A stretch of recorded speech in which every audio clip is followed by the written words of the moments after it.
All right, guys, we're going to go live here in just a second. Just want to make sure we're all hooked up and ready to roll. Just as it's connecting to everywhere. But we're doing a little rare game preview show because the Rockets sort of turn things around a little bit. Right, one game 4, they win the game, they avoid the sweep, they go back to LA, and there's no reason to get super geeked and excited just yet. But if they do win Game 5 in LA, I think things could look a lot different here for the Rockets, and I think that's what we are hoping will happen tomorrow night when they play the Lakers in LA. I'm here with Ben DuBose, you know him from USA Rockets Wire, and Paulo Alves as well. You can follow him on Twitter at Paulo Alves NBA. Happy to be here with both of you guys. This is gonna be fun tomorrow. I will talk. We can start talking about the game. Certainly, I'll kick it to you, Ben. But Kevin Durant is obviously still the story right now.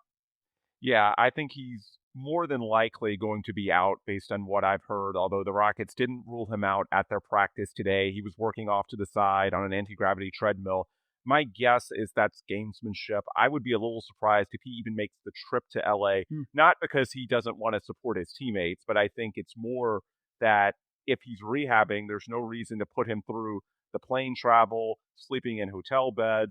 You just keep him in Houston at your facilities and let him build up for the weekend. And in this case, what happened with KD, I understand why there were a lot of theories last weekend because the reporting didn't match the actions from the team. All indications last week were that, certainly there was an injury. We were told it happened late in game 2, and Dave, you clipped it and put it on your Twitter timeline at ClutchFans. Happened with about 7 minutes left. He turned the ankle. But after that, they listed him as questionable on Thursday. We didn't hear anything about it before. I had been told from the team that it was relatively minor. Then when he went to shoot around, he was a partial participant. Ime Udoka said that they were hopeful he'd play. Ultimately, he did not. I was told Friday night they were surprised and disappointed that he wasn't able to go. He wasn't on the bench. He was, we later learned, doing underwater treadmill work. And all of that points to an injury that's day to day in nature.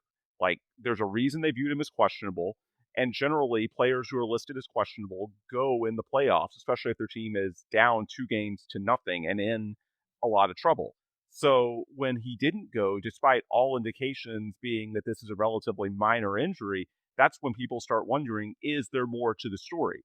And it turns out there was more to the story, just the unfortunate direction in that he's hurt more than they initially thought. And at some point, between Friday night and Sunday morning, they did additional testing and found that, in addition to the minor ankle sprain, there's significant bruising in the bone or bones surrounding the ankle. And that obviously takes a little bit longer to heal. Shams Charania reported that it would take 2 to 3 weeks.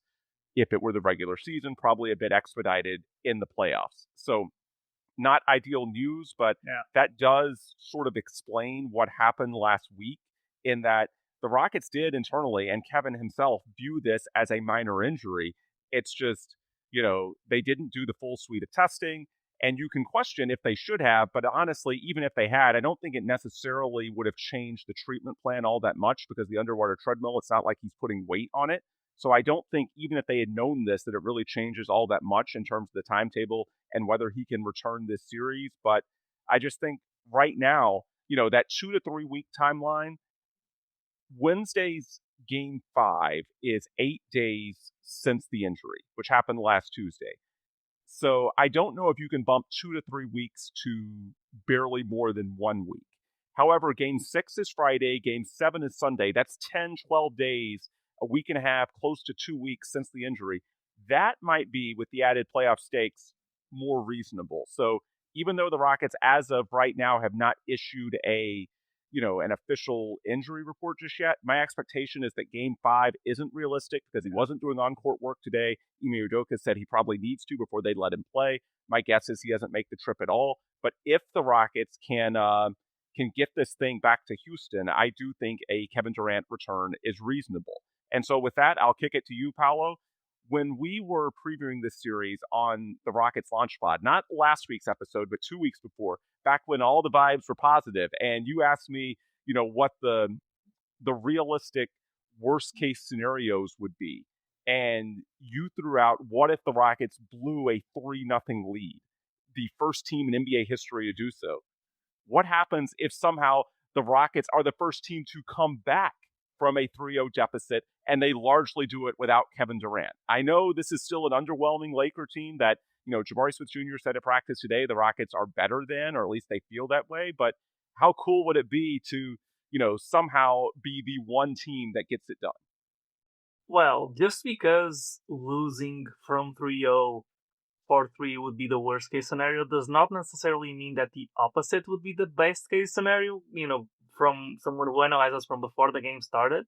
That being said, I do think that regardless of the outcome, even if they do come back, I think the fact that the Lakers are so short-handed, the fact that, things we've talked about in the past, even the role players that are available are not necessarily the best role players, and the fact that the Rockets are struggling anyway should tell you and should make you, have a really deep think about where this team's at going into the off season. Regarding KD in specific, I think KD doesn't do himself any favors when all of the burner stuff comes out, whether that's real or not. Well, we're not going to rehash that discussion, but it is a fact that whenever anything related to KD quitting on a team is even remotely a possibility, everybody's going to jump on that. Everybody national media wise is going to jump on that, and he's going to push that to the forefront, whether it's real or not.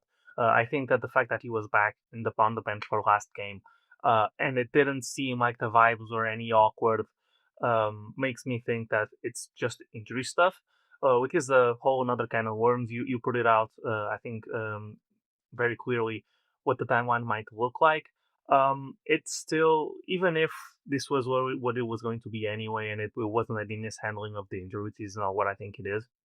Uh, I think in general, Rockets fans and Houston fans as well, because of the Astros, are generally, I guess, skeptical of the news their sports teams give regarding their star players.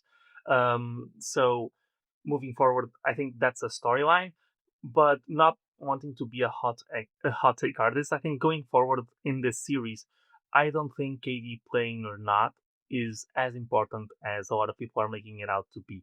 I think the way the Rockets win this series is by not allowing guys like Luke Kennard and Rui Hachimura, and Marcus Smart as well, to completely go off on them and locking down on defense. It's not necessarily getting into a shootout, because hasn't been the way the Rockets have won games, and that's not the way Ime Udoka himself coaches teams to win games. So while obviously Kevin Durant is an very impactful player, and having him back will definitely make the team better, I do think that going forward, that impact might be a little overstated, because the way the Rockets didn't beat the Lakers last game by getting into a shootout.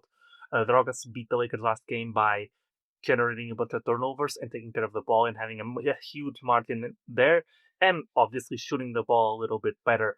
But mostly the fact that they held the Lakers to 22% Three. from the 3 point line, and the fact that they had a 10 free throw advantage going into or at the end of that game. I think those are much bigger storylines. And the fact, obviously everybody was shooting well, but you got an outstanding game from Oman Thompson as well. I think those are much bigger than the KD thing in specific, because let's be honest, even without KD, this team should be talented enough to win this series. With KD, I predicted that it would be a sweep, because I expected that. That's what the team this talented is supposed to be against a team that depleted. Now that it isn't that way, a sweep would be surprising if you were going into it, and that's what the Rockets have to do. But I do think KD is not that big of a storyline, as well as, I'll throw this in without putting too much extra on it, I do think that Austin Reeves coming back, and this might hurt, and then knock on wood, I think even though he's going to be clearly better than the guy he's replacing, it might not be as big of an impact as people are expecting. He's coming off a long-term injury, not necessarily the best defender, and might be someone coming back out of rhythm, and being rushed back. And I genuinely don't think that he's going to be that big of a swing.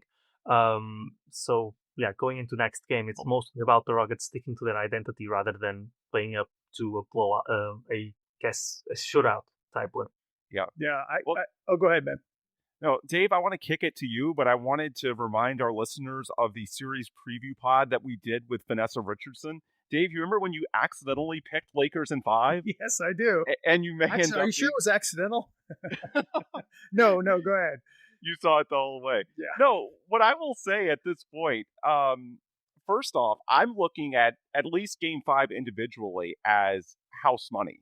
Like at this point, nothing is dramatically changed in terms of how you feel about this team unless they actually come all the way back and win the series. If they lose, like Dave, we talked about it in our post-game pod after game 3. Paolo, we talked about it in our last show when they were down 0-2.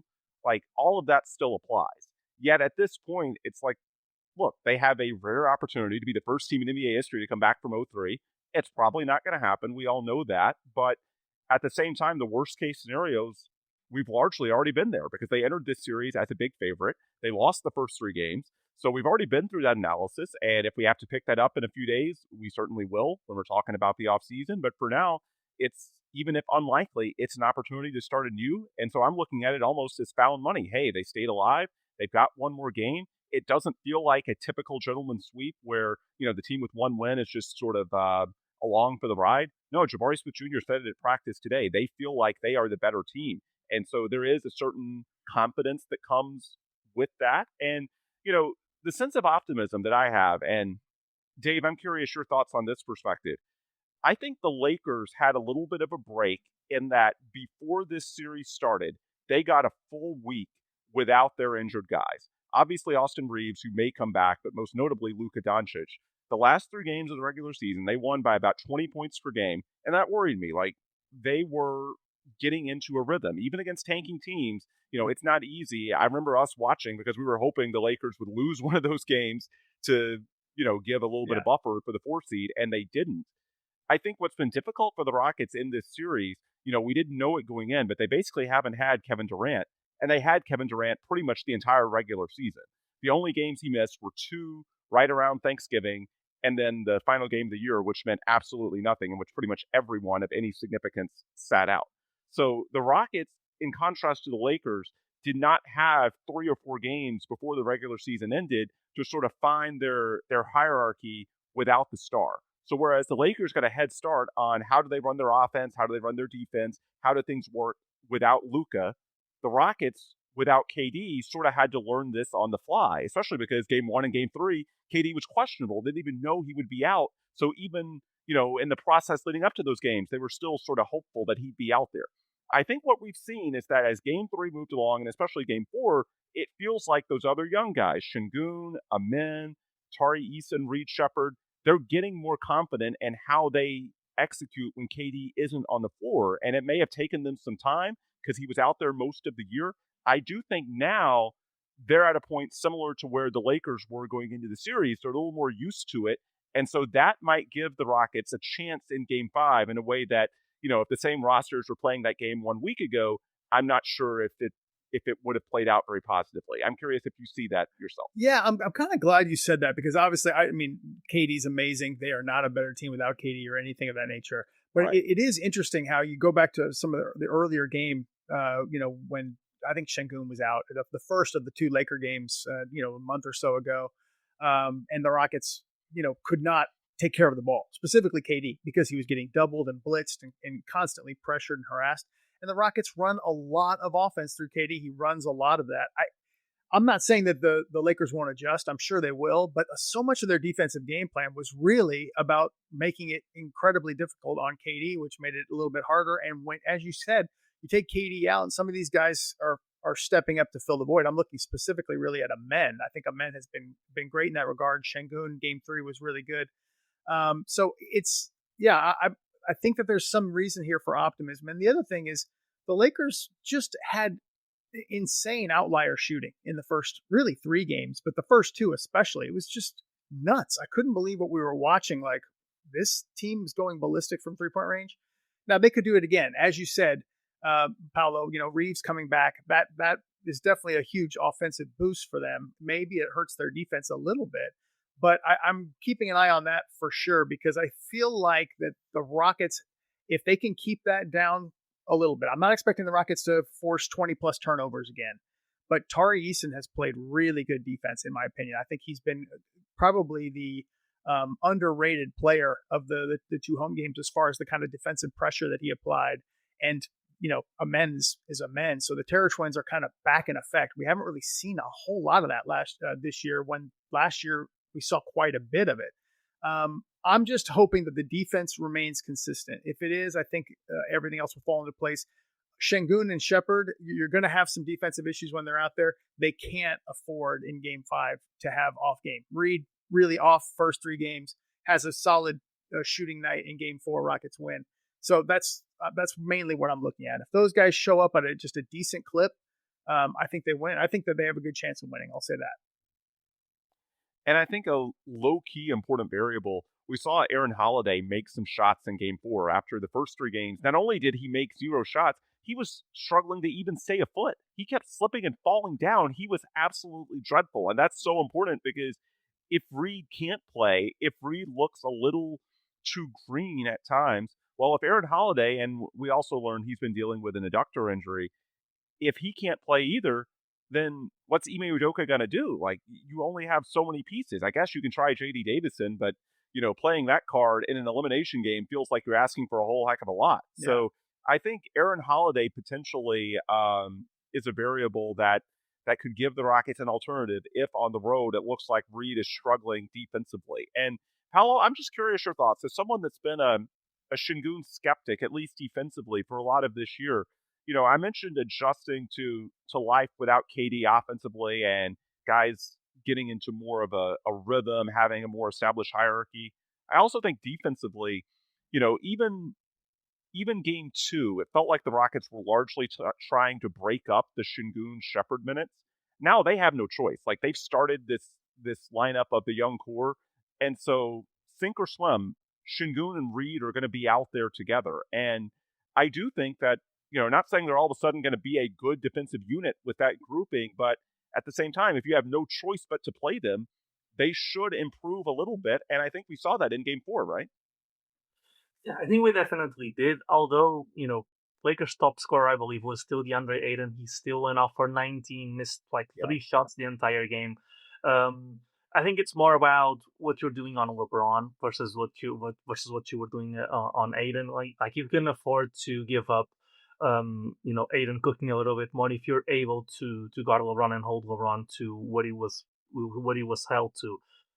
Especially going forward in this series where. If you survive this game, then you're on 1 day rested the rest of the way, right? And that's gonna weigh way more on a team like the Lakers, who's older and their superstars older, than it is going to on the Rockets. Although Amen Thompson is playing an insurmountable amount of minutes, but yes, that defensively they definitely look different. And I want to bring up a thing that I think is even more valid as the roster is even more short-handed that we talked about on the preview pod for the series. And I'm surprised we haven't seen it, is going, there's still the possibility of going double big with Capella and Şengün. And I wonder if that's something that Ime tries at a certain point here. Especially with, if you have to play Reed Shepherd as well, if that's something that they try to do and just say, hey, if you go into Game 5 and you see, they're just getting cooked, if that's something that you turn to and try to spice things up, because the Lakers prepared for your first look and for your KD look, and now they've over the last 2 days have been preparing for what we showed them in Game 4, and this is something that we haven't showed them yet, so that it might be a weapon still on Ime Udoka's back. Would you think that I would be surprised, only because the way it's shifting is they're going smaller. Well, and maybe they pull that out. Maybe JJ has an adjustment to the going smaller. Yeah, that's the only way that I could see Capella playing, because honestly, Capella got torched early in the series, and the adjustment from the Rockets has been more Jabari, more DFS at center, going smaller.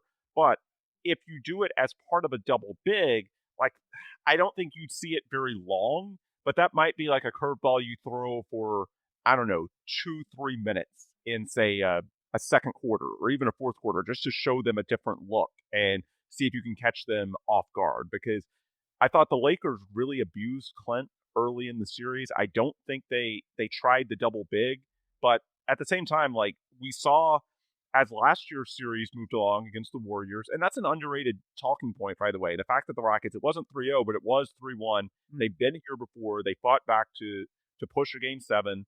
They won a road Game 6 at Golden State, which Fred was key in that, though. Just as a head, not to take your point away, but I'm saying you're right, but the double big was big in that too. It was. So, no, you're absolutely right. Sorry. Yeah. Now Steven is a far better player, Steven Adams, than Clint Capella, but it is something that in a game that you might need to muck up on the road. I could see that. I don't think it'd be a huge part of the game plan, but I don't think you could rule it out for a small sample here or there. By the way, Dave, I went and looked up the on-off splits for this series are wild, obviously between the starters and the bench, because now you're more shorthanded without KD, and the bench hasn't been good all season long, and with the injuries, the guys that are playing off the bench are typically like spots 10 through 14 on the depth chart. So for a lot of reasons, the bench in this series has been comically bad. Amen Thompson, by far the best, has a 63.5 net rating differential when he plays versus when he's off, which is just insane. And he's barely ever off. And that's how bad it is. They can't even afford really to take him off the full court. But you're right. Yeah, it's that. Who do you think is second? Actually, both of you. I'll leave this open-ended. Who do you guys think is second in on-off differential in this series? And it's a massive number, plus 31.8. Wait, I would have guessed Sengun. Nope. Jabari. No. Nope. Tari? Tari. Yep. Yeah. I should have thought of that. Yeah, that jumped out at me. Well, first off, it's just a really relieving thing because if you recall, Tari, of the 8 rotation players last year against Golden State, had their lowest net rating differential in the playoffs. And I talked to people inside the building. They acknowledged that Golden State, as much as they moved the ball, was a rough matchup for him.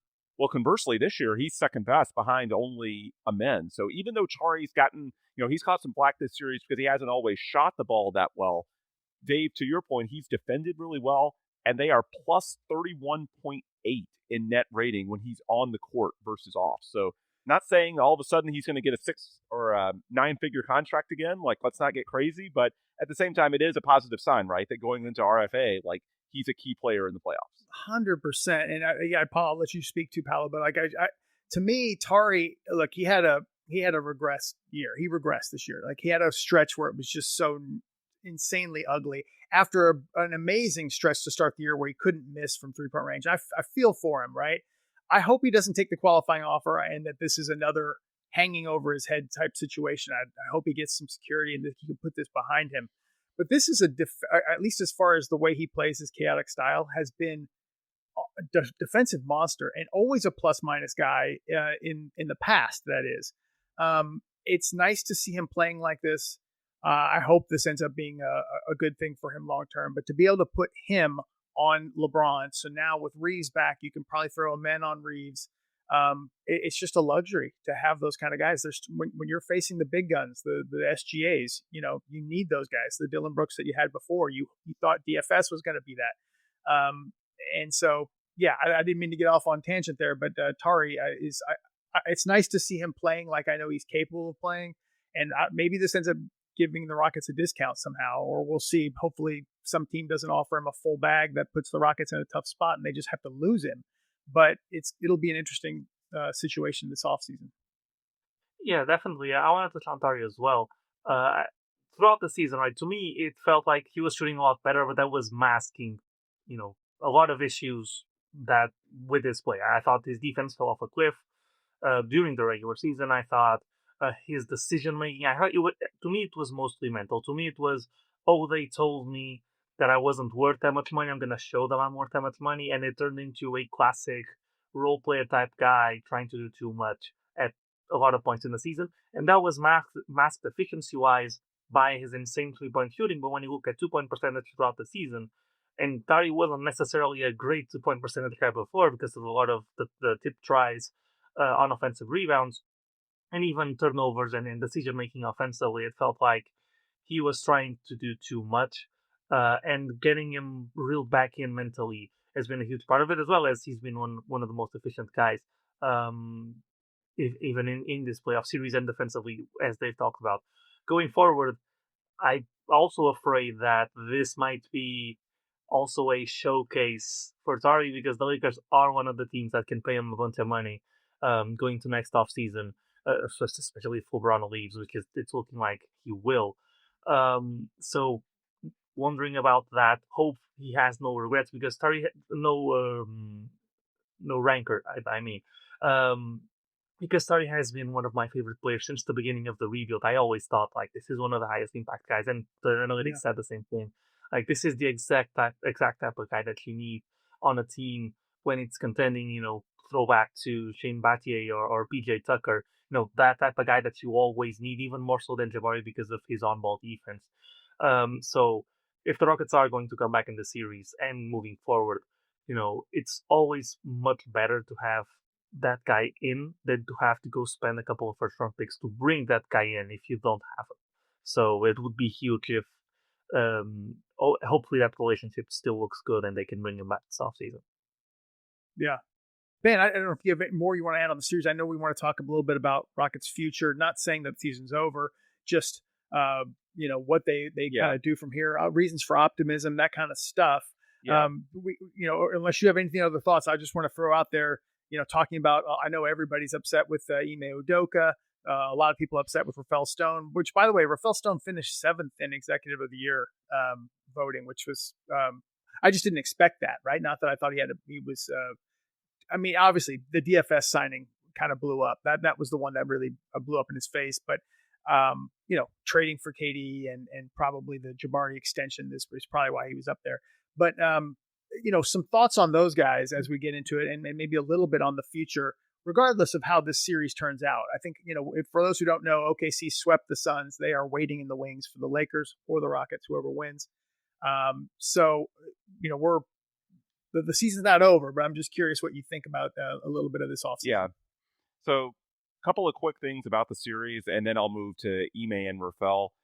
Two other items that we didn't dive deep into today. The Jabari quote that's now making the rounds about the Rockets being the better team. I think, honestly, we shouldn't spend much time on it because anyone who thinks that, it's bulletin board material, guys, it's the playoffs. If the Lakers aren't 100% dialed in on a home playoff game in which they can eliminate their opponent, I don't know what to tell you. The Lakers are going to give the Rockets everything they have Wednesday night, and the Rockets are just going to have to find a way to survive and deal with it. Otherwise, their season ends. So I think the only implication of that Jabari quote, he'll get memed, he'll get mocked if the series ends, and people will point out, the late turnover in Game 3. But in terms of its implications for Game 5, no. The Lakers are going to they were and are going to throw the kitchen sink at the Rockets, trying to end this series tomorrow night. It's just on the Rockets to find a way. And then to your point on the potential comeback of Austin Reeves, I could see that, you mentioned defensively he might hurt the Lakers a little bit. The other factor to keep in mind, I mentioned the integration, the Rockets getting used to not having KD, the Lakers before the series started having a week without Luka. I think it's easier said than done to get used to those types of lineup changes involving high usage guys, either coming or going. So I do think there could be some growing pains getting him back after missing, almost 4 weeks of action. It's not as easy as you would think. It sounds great on paper. Yeah, add Austin Reeves to this team that's already up 3-1. But as we've seen with Luka and KD, it can take time to adjust to the new rotations. It's not just the player that's out. It's also who's out there, who's not, and those units getting used to functioning with one another. And so the fact that the Lakers units are going to get disrupted, adding Reeves back, I don't think it's as drop-in as a lot of people would think. So at least early in the game, that might be pivotal for the Rockets. And I do think, it's going to be telling if the Rockets can play from in front in this game. Because what was most demoralizing the first three is that the Rockets really were trailing 95% of the time. Even Game 3, they didn't take a lead, excluding the opening moments, until I think 5 minutes were left in the game. Game 4 was the first in which it felt like the Rockets were able to, sort of keep the Lakers at arm's length throughout the game and eventually blew them out. For the most part, the first 3 games, not only had the Lakers won, it felt like whenever the Rockets got close, it was almost the Lakers just taking their foot off the gas and then saying, oh, that's cute, let's bump the margin back up. Yeah. So I think, if the Rockets, if there's any chemistry issues from the Lakers from, trying to reintegrate Austin Reeves early in the game and they can play in front, I think that'll help the Rockets from a belief standpoint because they really need to prove that, Game 4 isn't a one-off. The Lakers didn't just collectively take their foot off the gas, but that, the Rockets have figured some things out. I think we'll be able to see that based on how they start Game 5. Now, turning to Ime and Rafael, I think a lot of the discourse that's out there, I mean, we've talked about it in our previous shows, but the angle that I don't think is being discussed enough, and I'm curious both of your thoughts on this. I really think their fates are intertwined. Like nationally, there's been so much talk about Ime Udoka because it's easy in a playoff series to microanalyze the choices a coach makes because they're so visible. Also, what he says or doesn't say in press conferences. Yeah.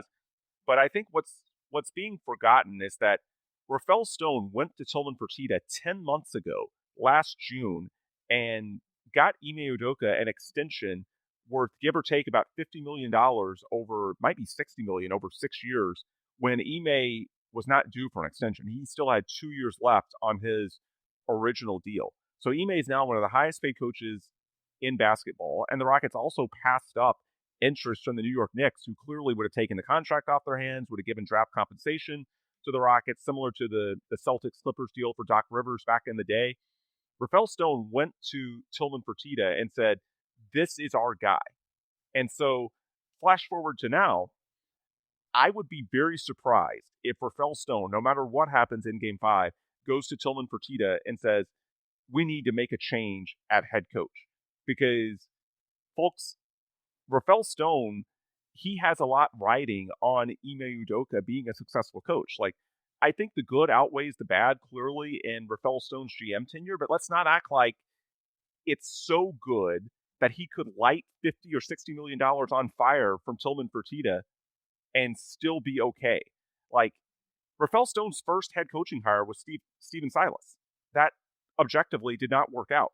So if Rafael Stone goes to Tillman Fertitta and says, "Hey, I feel like our extension was a mistake. I feel that my second head coach also isn't working out, and we need to make a change," why would Tillman Fertitta have confidence in Rafael Stone at that point? And Tillman just spent, a record price, $300 million on a WNBA franchise. I'm sure he doesn't want to light $60 million on fire, which is basically what's happened if Ime Udoka is deemed to be a failure and someone you need to replace. So I just think it's very likely that Rafael Stone in the front office, I've not heard this is just me reading the tea leaves, but it would make sense if they say, "Look, we have a lot invested in this working out. We should try changing the roster. Maybe we should try some changes to the assistant coaching staff." But I really don't see the front office going to Tillman Fertitta and saying, "We need a new head coach," because Tillman Fertitta's obvious response to that would be, "Why should I trust you?" So I just feel like the most likely course of action is that they stay the course and that the major changes are largely the roster and the assistant coaches.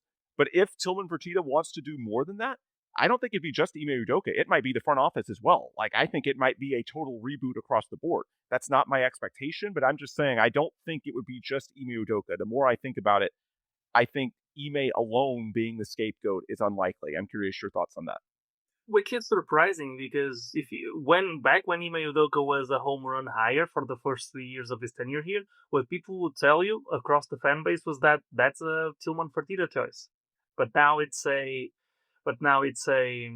Rafael Stone choice. I'm not gonna touch too much on that. I do think I think you paired up a coach with certain strengths with a roster that needed a coach with different strengths. When you're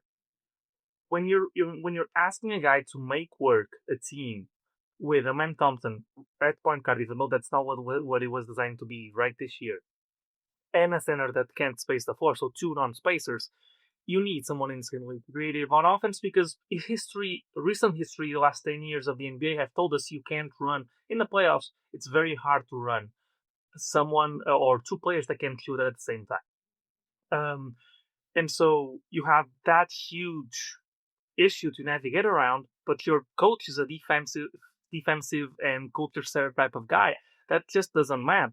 And I think it's you adapt to either one side or the other. You either adapt, then there's a middle ground where you bring in an associate head coach that's an offensive coordinator type, and that may be something you can sell together with all of the guys that are injured coming back.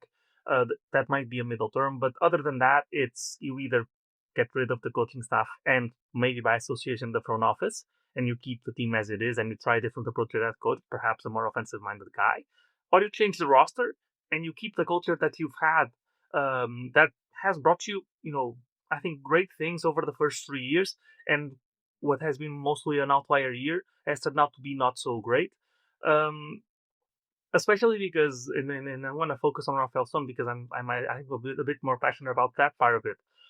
Yes, the GM job is results based at a certain point. Right? At a certain point, if you didn't accomplish what you set out to accomplish, you should be fired. But that hasn't been the case over the last 4. Like, the plan has largely been in place the entire time. You tanked for 3 years to acquire talent. You were considered one of the best young cores in the league, and from the moment you decided you wanted to be good, you had a major leap after major leap, and now you've kind of plateaued. Right, because this is mostly the same season as you had last season, maybe a little bit less hopeful because of the team that you're facing. And so, if it has worked in theory all the way up until this point, it means that you've done a lot of stuff right, and I think that's reflected in the fact that he was voted by his peers. And I don't think Rafael Stone is someone who's known to be super popular, so his friends would vote for him. I can't tell you someone who he'd be friends with, at least very publicly. And so me and Daryl are buddies in the GM world. And so it's not necessarily like he's someone who's known for having all of these connections. And so if his peers voted him as the 7th best and I think 2nd best last season, it means that they looked at his moves and they made sense. And so let's very quickly look at his moves this offseason, right? It made all of the sense in the world to trade Jalen and Dylan rather than Fred VanVleet, when clearly your issue was that you didn't have a point guard, right? So I think that part of the KD trade made sense. The maneuvering to get to that KD valuation was insanely smart and really nuanced, and I think a lot of people don't really evaluate it correctly. They could have traded for KD at a higher price in the offseason prior. They didn't. They held on and they got him at a song this offseason, right? I think everybody at that moment said, okay, that's a great value for KD. And it's not like Kevin Durant has proven anybody wrong, besides a couple of games. When we look at the sample size, we've always known how Kevin Durant plays. And so that made all of the sense in the world. You look at last year's team, okay, this team is a team that's insanely good defensively. If they can just get a shot creator, that will take them over the line. And they went out, got a really good shot creator at a very low price. That made all of the sense in the world. Now, as they've said, I do think that there's very valid criticism to be made of the approach of let's get a bunch of wings and have little to no insurance as far as ball handling guards go. I think that's something that you can very clearly and very easily say that was a fatal mistake.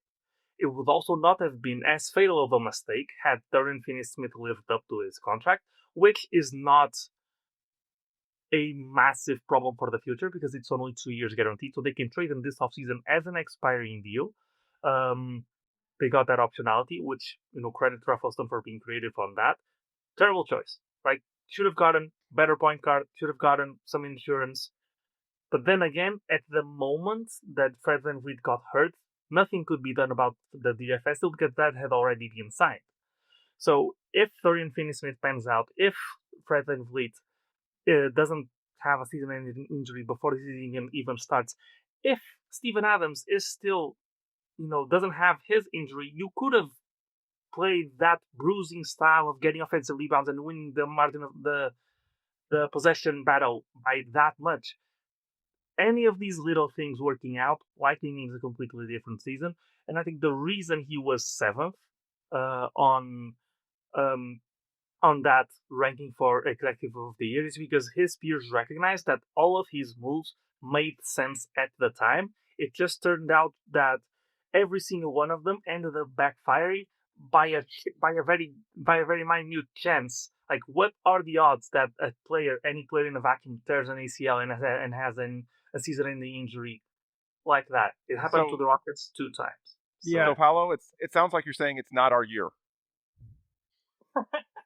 You were holding on to that one. I saw you laughing. You were holding on to that one for a while. But the funny part about it is, I think you outlined it perfectly, right? Because I think you look at it and people talked about when they made this move for KD and everything that they had going into this year, I mean, that was the criticism. Like, oh, hey, they're loaded. They're a really big team. They've got a lot of wings. They've got one playmaking kind of guard or one, caretaker of the ball, and that's Fred VanVleet. And that's why I think, people think this is an excuse that I'm making. I'm not at all. I'm just stating the facts.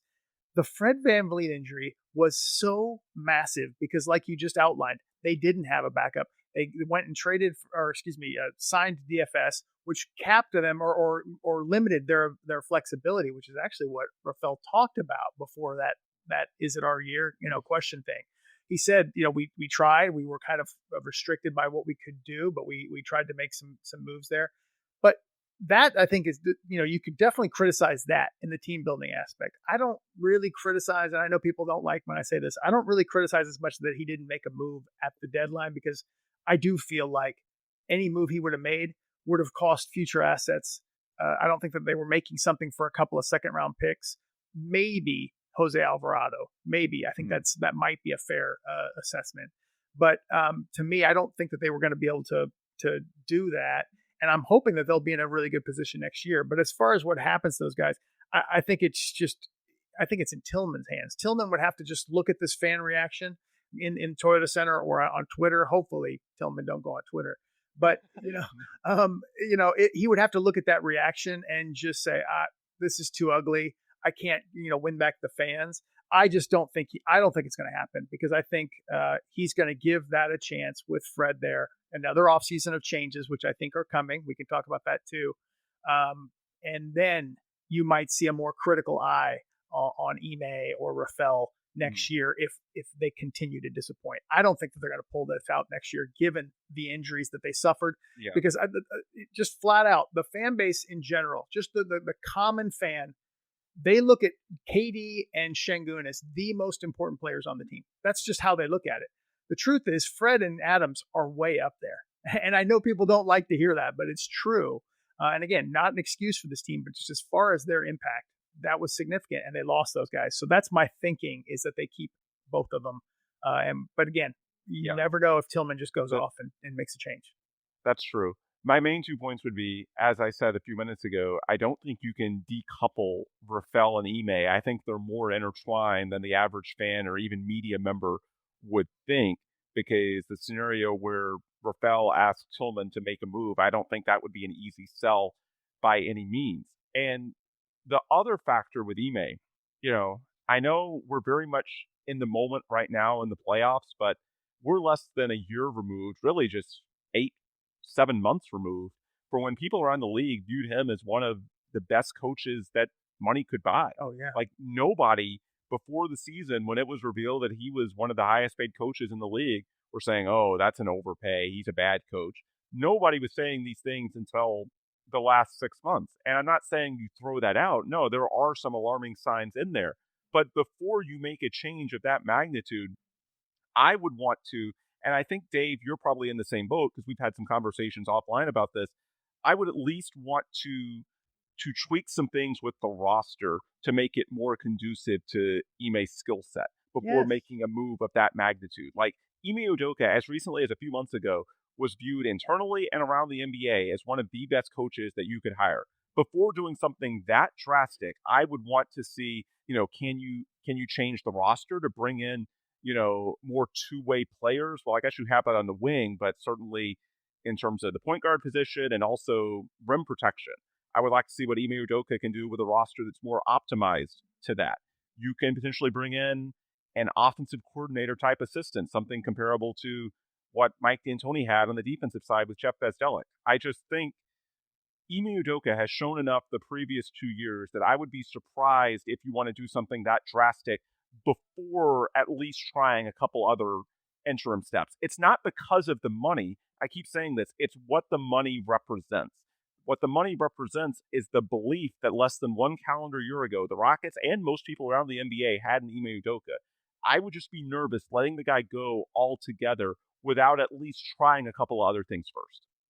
Yeah, I think that's fair. I don't know, Paolo, if you want to add anything on that. But I just wanted to add one more thing that I feel needs to be said every year and a half, which is, we Rockets fans have been spoiled by good GMing, and even if you argue that this season he hasn't been good, Rafael Stone has been objectively a good GM over the first 6 years.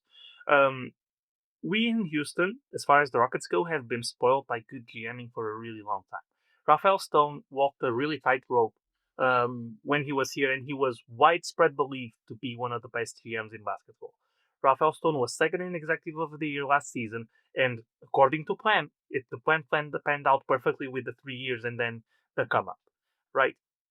It is not normal to have a baseline competency at GMing across the league. I'll tell you that because before I was Rockets fan, and that was a little bit sooner than most of the people watching, I would believe, because I'm not from Houston. I chose to be a Rockets fan. You look across the league, and I had that overview even more so before I was a Rockets fan. It is not normal to have good GMing. There are in the league maybe 10 good GMs and maybe 5 great GMs. The rest are cycling every 2 or 3 years when they get that long a time. The normal thing for the NBA, which is why there are so many franchises that are perennially bottom feeders, is the GMing itself. So since we've gotten such good GMing for a really long time, we think that that's the norm, and that when you replace a guy, you're gonna get someone better. There is no guarantee that when you replace Rafael Stone, you're going to bring in someone who's better. Now, so before you make a decision like that, you need to be confident that he is, at the very least, a below average GM compared to the rest of the league, which I think is an argument that's really hard to be made. And that you have a guy that either shakes loose from a different team, or you think you found the diamond in the rough, or maybe they promote from the inside again and you really believe in someone that the Rockets already have in-house before you make a move like that. Because let me tell you, it is not hard at all in the NBA to go very quickly from a really promising team to a completely depleted team. And you look at the rest of the NBA and you look over the last 10 years, what teams have consistently had a path, not consistently being good, but consistently had a direction that the fans believed in. Whether it was tanking, whether it was now we're transitioning to contending, every team goes through ups and downs. But having a direction is what separates good franchises from the bad franchises. And I think the Rockets have had that for the better part of the entire Morey era, or I guess maybe not the entire, because Les Alexander years, and I have studied the history on that, and sometimes the direction was a little bit fuzzy because you were trying to match different things. But since James Harden, at least, the Rockets have had very clearly a direction that the fans could buy into. This is not common for nearly every NBA franchise, other than the ones you see consistently at the top, like the Celtics, like Philadelphia, like the Nuggets, since they've gotten Jokic. I guess I'm not even sure if you can name them.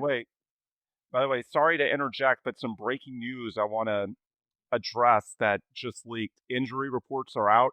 Kevin Durant is officially out for Game 5. There we go. So I don't think that's anything necessarily to panic about in terms of, what it means if the Rockets get to a Game 6 or a Game 7.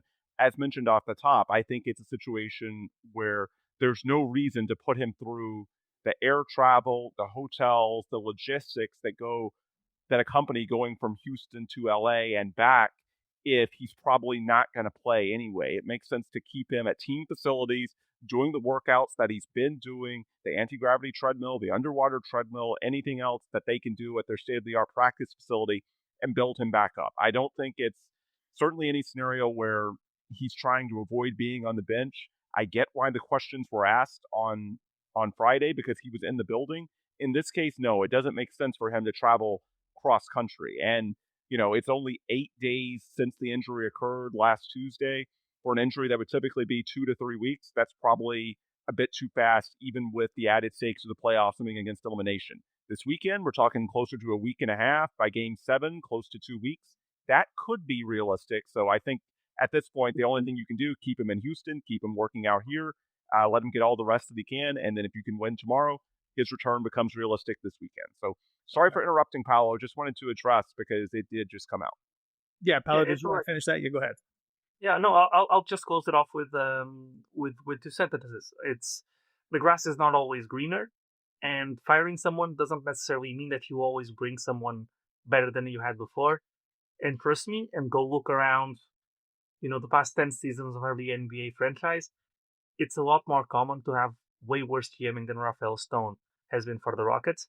And it only goes, you know, look at how easily teams turn young cores into a tanking team in 2 or 3 years when they make rushed moves and trade for superstars, moves like a potential trade for Giannis, and how often, that GM gets fired. Next GM, comes up with a lot of assets. They spend those assets and they don't do it the correct way, and you've just thrown away everything you had. Like, it's very hard to build a roster and an asset pile to what the Rockets have now. But it's really, really easy, and it only takes 1 or 2 off seasons to throw it all away. Let me so I know we were running short on time, and I eventually wanted to talk about the lottery rules, which I think really impacts the Rockets, but at the same time I don't want to put people to sleep. So I want to ask something first before this. Let's assume Ime stays. Let's assume Rafael stays. What do you think happens this summer in that scenario? I think that's interesting. I think there's, and this is going to be a cop-out, there's a roster move of significance, but I can't tell you exactly who it is. Like, people have speculated about Şengün all season long and the fit with Ime. We've talked about that on some of our recent shows. I think that's certainly a possibility. I could also see if they feel like the gap between them and the top tier of the West is more than we thought. Maybe you look at Kevin Durant trades and trying to get a little bit younger, take temporarily a step back so that you can take 2 steps forward a year or 2 from now. And that's also when the Rockets, if you guys want to briefly hit on it, you can potentially add those lottery picks coming in from the Nets and the Suns, and I think the Mavs as well. Tari Eason's a restricted free agent. I think this series, he's making a case, as we talked about, for keeping him, but they couldn't agree on a contract before, so I don't think you can consider it a slam dunk. Clearly, there was a gap in terms of valuation. You could look at sign and trade possibilities there. I just think at this point, unless they rally to beat the Lakers, if they go out to this shorthanded Lakers team and they keep Ime and Rafael, I don't think it's an offseason where it's as simple as just running it back and saying we'll be healthier next year. I agree. I do think there'd be a move of significance. I think Şengün might be the clubhouse leader just based on odds and based on the fact that he'd also have a ton of value around the league. But I don't know. I don't think it has to be Şengün. I think there's other options as well. You could look at KD from just an age standpoint. You could look at Tari because of a contractual standpoint. The only 2 guys in the young core that I think are almost locks to be here are Amin and Jabari for different reasons. Amin obviously has higher upside. Jabari, I just think he fits in so many different configurations, and the contract is so friendly for what he does, and he's still just 22. Other than Amin and Jabari, I think anything's on the table. And it's not so much that I think Jabari is untouchable. Let me be clear. I don't want someone in the comments being like, "Oh, why are you saying Jabari is untouchable?" Yeah. No, it's more. I just don't. I see Jabari being worth more to the Rockets than what he would be worth in a trade. Look at the minutes played. Jabari and Amin are like his most trusted soldiers out there, basically. So yeah, and I'll let you add to this, Paulo. Go ahead. Yeah, if we're trying to predict what's gonna happen, I would say Tari stays, and I would say one of Şengün I guess this is kind of what depends, and one of Şengün or KD is gone. If you ask me, or before I say what I would do if you ask me, I think.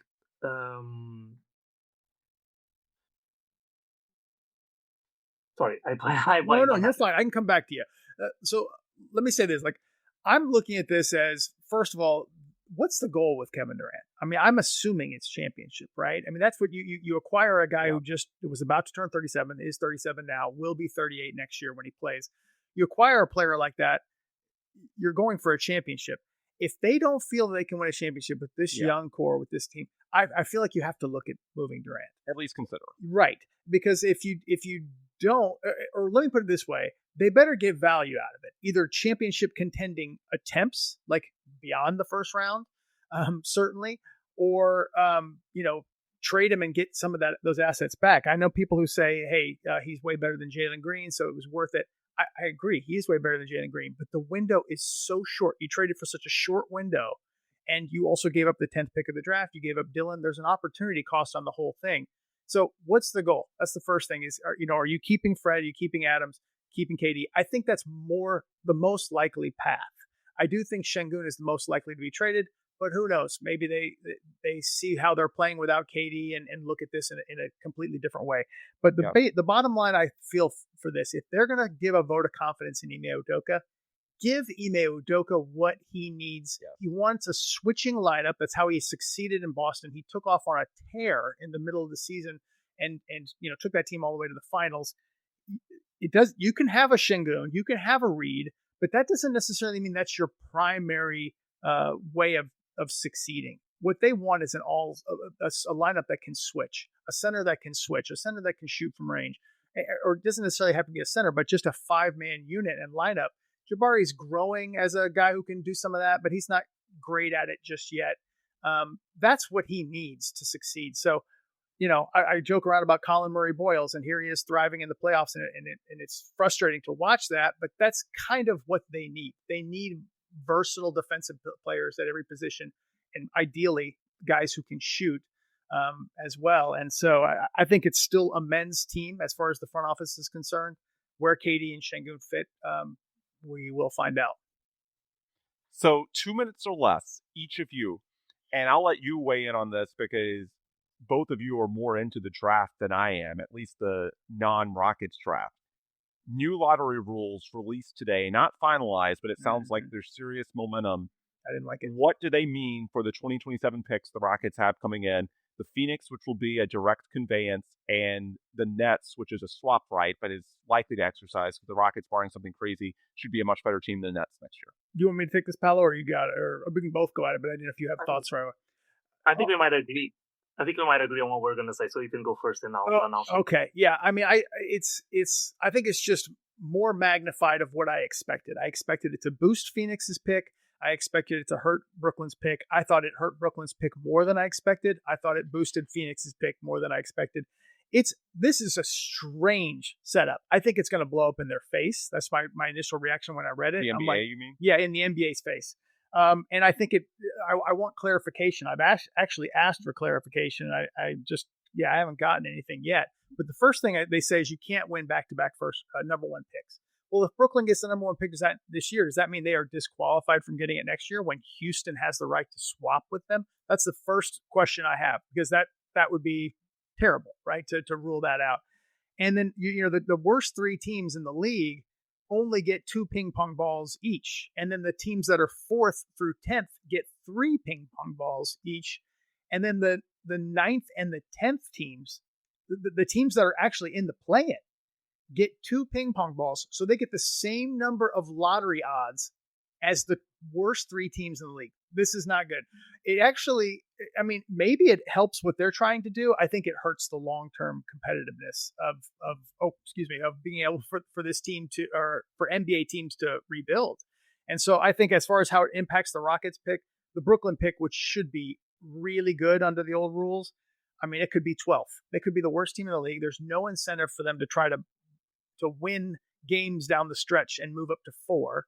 I mean, again, we don't know what they're going to do in free agency, but I think it hurts the Brooklyn pick. Whereas Phoenix, they might be a play-in team this next year when you look at Portland and Dallas and all these teams that should be better next year. Phoenix might be a play-in team, or they might be in that sweet spot of 4 to 10, and suddenly you've got really good odds. So, I mean, I wouldn't be surprised if the Rockets come away with 5 ping pong balls next year out of this grouping, which probably gives them a 14% chance at the number one pick. But these balls could have them drop down to pick 12 or pick 14 or pick 16. And that's what sucks. That's what's terrible for the Rockets. Yeah, I'll really quickly. I slightly disagree. I actually don't think it hurts the Brooklyn pick as much, because back in the old system, Brooklyn would have no incentive to lose, and so there would always be 4 or 5 teams who would outthink them just because they had they would actively try to lose rather than Brooklyn just not care. And so that would land them in that, I would think, I was expecting them to be in that 6 to 7 range going into the lottery. Now, the odds you would get at 6-7 in the previous system are about the same odds that you're going to get now with the 1 through 3, I think, with the 2 ping pong balls. So ultimately, it might hurt a little bit because the odds are more evened out, but I don't think it changes that much. I do think that it massively helps, I think, the Phoenix pick, because I don't think they're going to make the playoffs.